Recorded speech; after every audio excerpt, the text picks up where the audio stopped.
미가서는 이 영적으로 무너져 버린 이스라엘 이 한복판 가운데에 울려지게 되어지는 이 하나님의 소망의 말씀을 담고 있습니다. 이 미가서 시대에 이 이스라엘의 백성들의 모습을 보게 되어지면은 이 겉으로는 종교가 유지되어지는 것처럼 잘 보이기도 했고, 또 그 가운데에서 실제로 이 지도자들의 탐욕과 이 불의가 땅 가운데에 가득 덮게 되어지는 그러한 가운데에 있었습니다. 약한 자들의 눈물이 이 제도 가운데에 묻히게 되어지고, 또 외적으로 보게 되어지면, 국가적으로 보자면은 이 바깥에서는 강대국의 이 위협들이 계속해서 밀려오던 그러한 시기였었죠. 이 하나님은 그 시대를 바라보시고 그대로 내버려 두시지 않으셨습니다.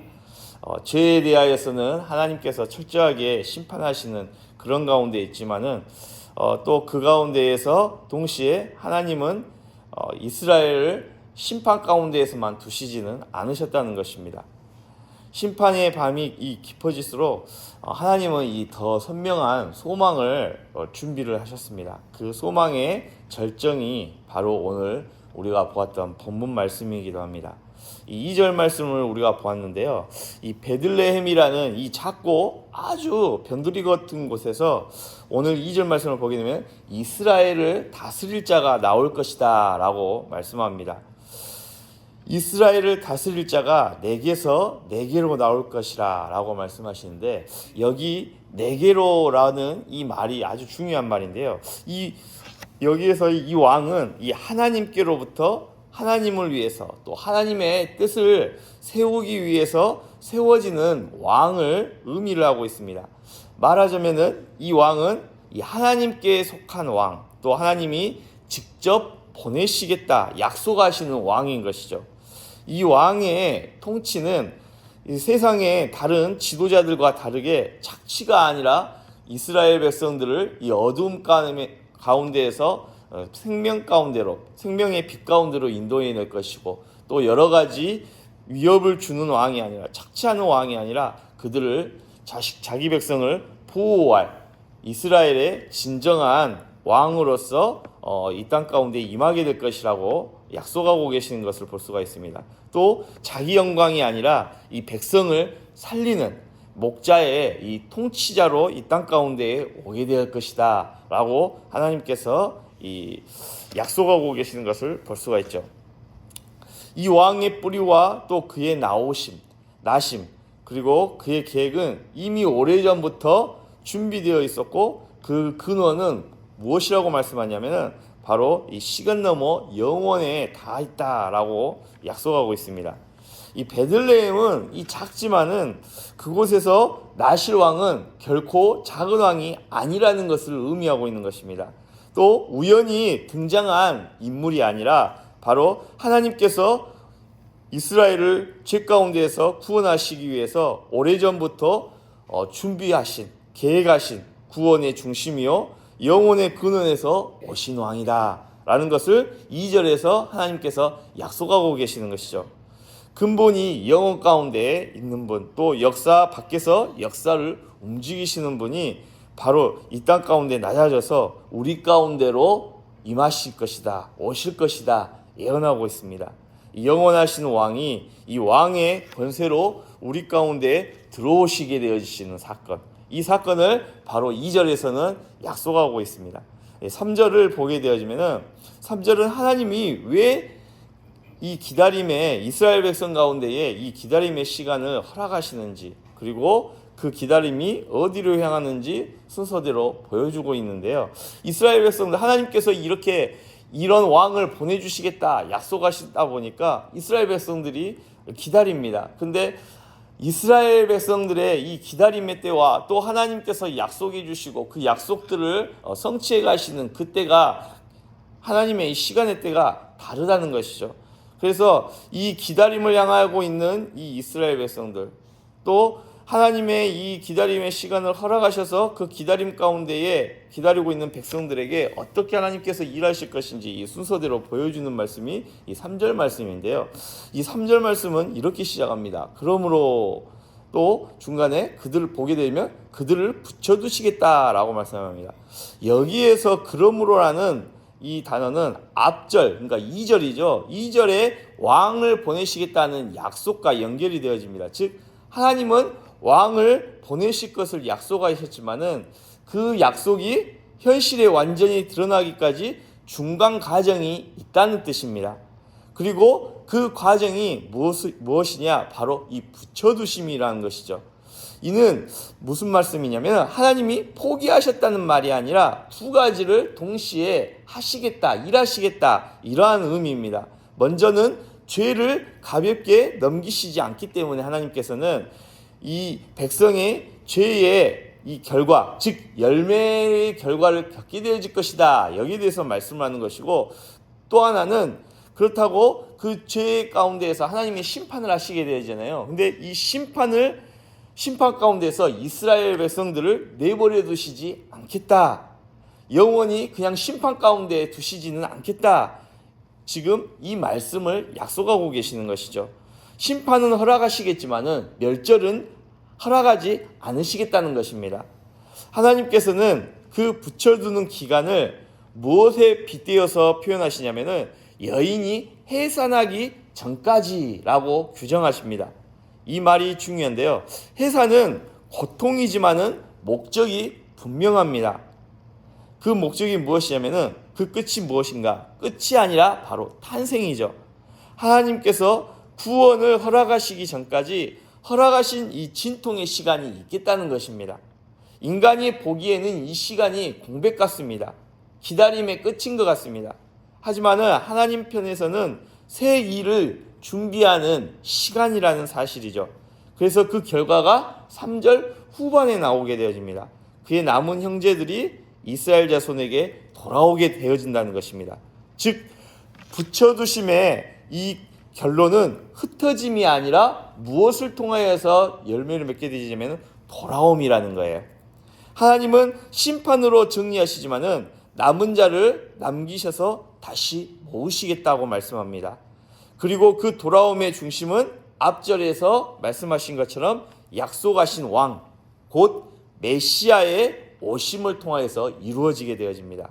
왕이 오시면 백성이 다시 모이고 또 무너진 이 언약 공동체가 다시금 회복되어지는 역사가 있겠다라고 하나님께서 약속하시는 것입니다.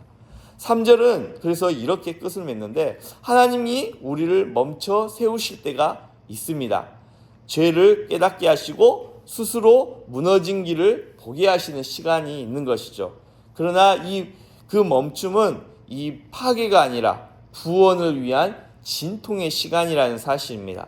하나님은 남은 자를 반드시 돌아오게 하시고 또 그 회복을 베들레헴에서 나실 왕, 곧 예수 그리스도 안에서 완성하시겠다. 지금 오늘 우리가 보았던 본문 2절과 3절에서 하나님께서 이 말씀을 약속하고 계시는 것입니다. 그래서 이제 뒤에서 4절은 이 메시아, 오실 왕의 메시아의 통치가 어떤 모습인지 우리에게 보여주게 되어지는데 여기서 왕은 군림하는 이 폭군이 아니라 서서 돌보는 목자로 통치하실 것이다 라고 약속하십니다. 자기 힘이 아니라 하나님의 능력으로 백성을 먹이고 지키시는 왕. 그 결과가 그들이 거주할 것이라는 말씀인 것이죠. 이는 두려움이 아니라 안정, 또 소망이 아니라 머금을 의미하고 있습니다. 또한 왕의 통치는 이 지역적이지 않고 또 일시적이지 않을 것에 대해서 말씀합니다.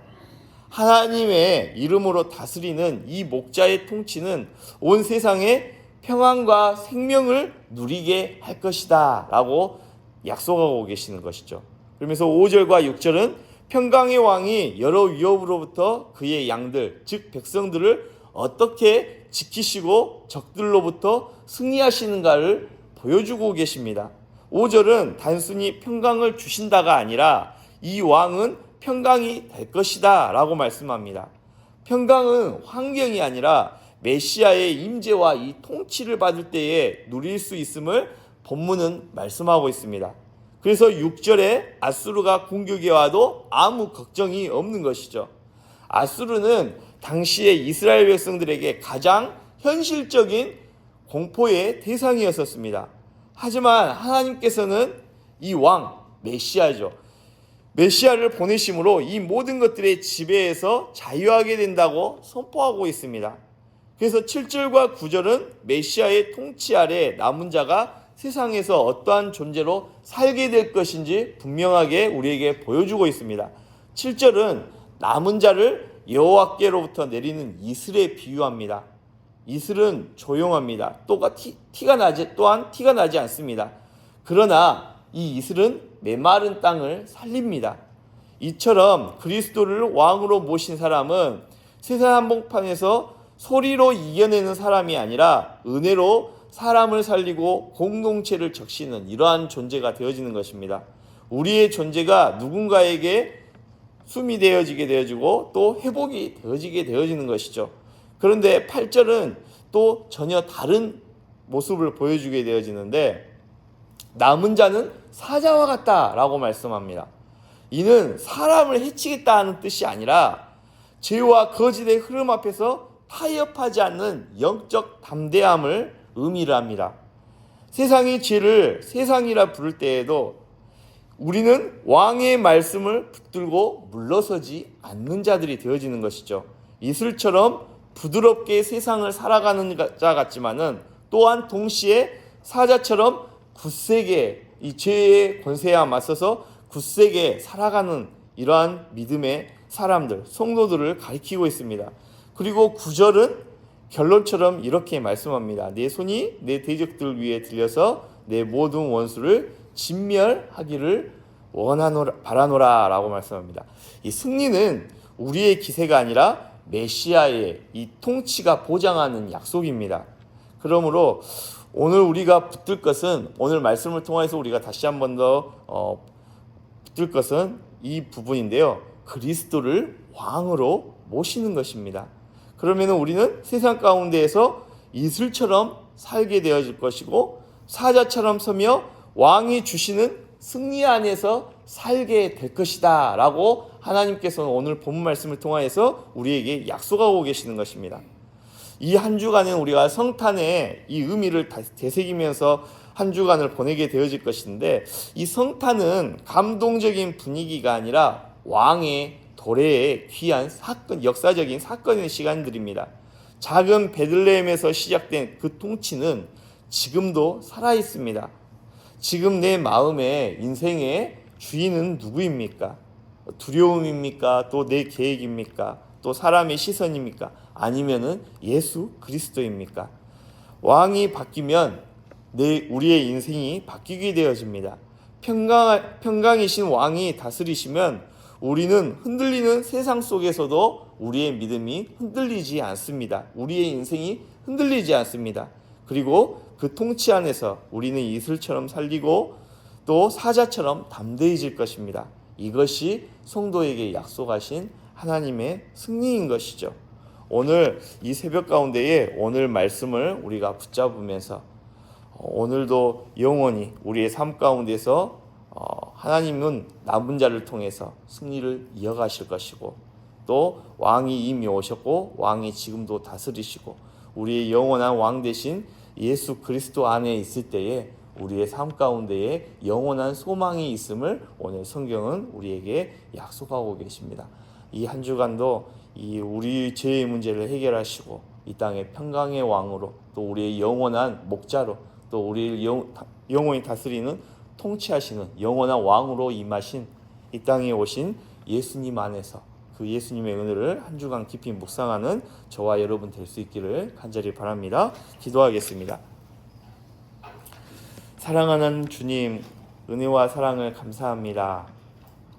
우리의 죄악의 문제를 해결하시기 위하여 또한 우리에게 영원한 자유와 또한 영원한 생명을 주시기 위하여 이 땅 가운데에 오신 아기 예수님으로 오신 영원한 왕으로 오신 예수님의 탄생을 이 한 주간도 묵상하면서 그 은혜에 감사하며 또한 우리에게 베풀어 주신 놀라운 은혜를 한 주간도 깊이 묵상할 수 있는 복된 한 주간이 되어질 수 있도록 인도하여 주시옵소서. 우리의 영원한 왕은 내가 아니라 바로 오직 예수 그리스도 한 분밖에 없다는 사실을 다시 한 번 더 기억하며 우리의 인생을 오직 예수님께 의지하고 또한 맡겨드릴 수 있는 귀한 성도들이 되어질 수 있도록 인도하여 주시옵소서. 오늘 하루의 삶도 온전히 주님께 의지하오니 성령 하나님께서 저희들의 삶을 주관하여 주시고 인도하여 주시고 그 인도하심에 따라 순종하며 살아가는 복된 하루 되어지도록 은혜 베풀어 주시옵소서. 감사합니다. 예수님 이름으로 기도합니다. 아멘. 하늘에 계신 우리 아버지